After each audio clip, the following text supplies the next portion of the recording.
Hi అండి. మీకు పిల్లలు సేమే చేయమన్నారు, సేమే పాయసం అండి చేస్తున్నానండి. చేసే విధానం మీకు చూపిస్తున్నాను, మీరు ఒకసారి ట్రై చేస్తారని. 2 స్పూన్లు నెయ్యి వేసానండి. మా ఇంట్లో మేము ఎలా చేసుకుంటున్నామో చెప్తున్నామండి మీకు.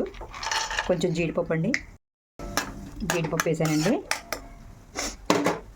తర్వాత పిస్తా పప్పు వేస్తున్నానండి. అవి కొంచెం వేగిన తర్వాత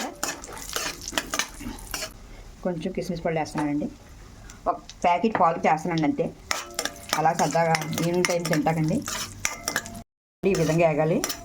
పక్క తీసుకుందామండి. దీంట్లో సేమియా వేసుకుందామండి. అదే నేతిలో సేమియా వేసుకుందామండి.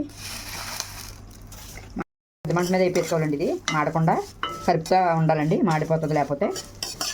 ఈ విధంగా కలర్ మారాలి. దింపేసుకుందామండి. కొలత ఏం కాదండి, మేము ఎలా చేసుకుంటున్నామో మీకు చూపిస్తున్నాం. అవి కొంచెం మరగాలండి. మరిగిన తర్వాత సగ్గుబియ్యం వేసుకుందామండి. తిన్నప్పుడు సగ్గుబియ్యం వేసుకుందామండి.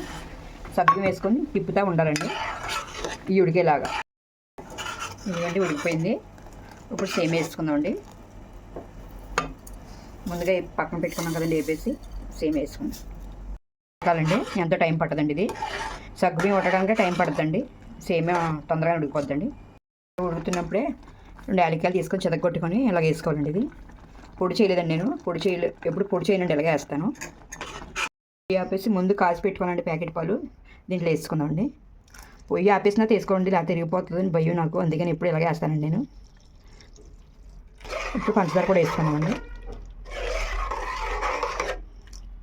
మనం తిన్నదాన్ని బట్టి అండి వేసుకోవాలి.